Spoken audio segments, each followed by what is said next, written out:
Welcome back to Business 125. I'm Mr. Rankin. Today we're going to walk through Chapter 5, Cash and Liquid Asset Management. A couple of the learning objectives. We're going to understand how to manage your cash and understand why you need liquid assets, why it's important to automate your savings, and how to choose among various institutions and services to help you manage your liquid assets.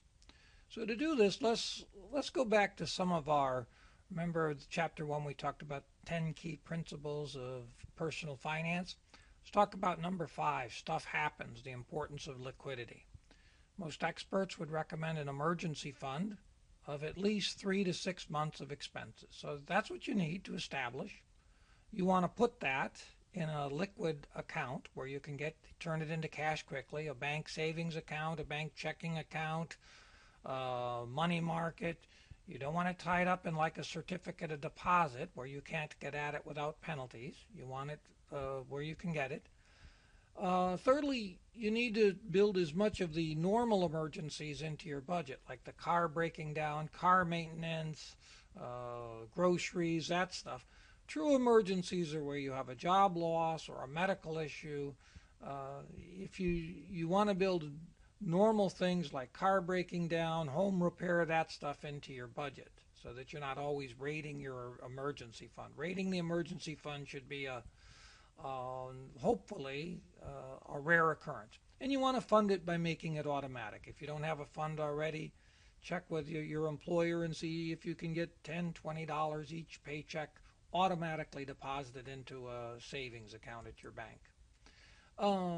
The other thing I want to touch on from the 10 principles is risks and rewards, because once you have your emergency fund established, you're probably going to want to then start considering putting investments into higher rate of returns like stocks, bonds. But you don't want to do any investing in that sort of stuff until you at least have your emergency fund of 3 to 6 months of expenses established.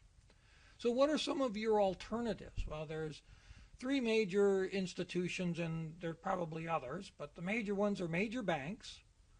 So these are the Bank of Americas of the world, etc. And they provide excellent services, and they're a good choice if it's convenient. You're going to have to do the research and fees and convenience and take all that into consideration, but I wouldn't argue with any of these.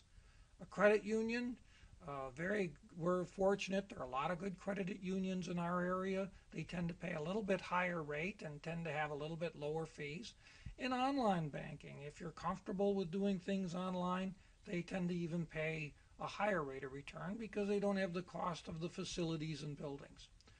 Services, their checking accounts, their savings accounts, money markets, certificates of deposits, treasury bills, all sorts of different services. I would do some research and pick what you need. Most of us are going to need a checking account, and most of us are going to need a savings account.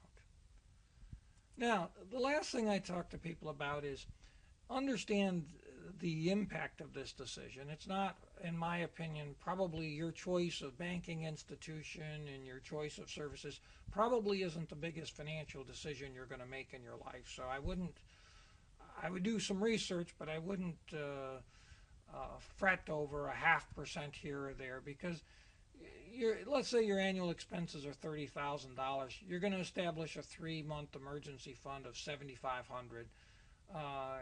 So if Sally says they get a 0.5% more in interest, understand at their bank rather than your bank, understand we're talking about $37 a year.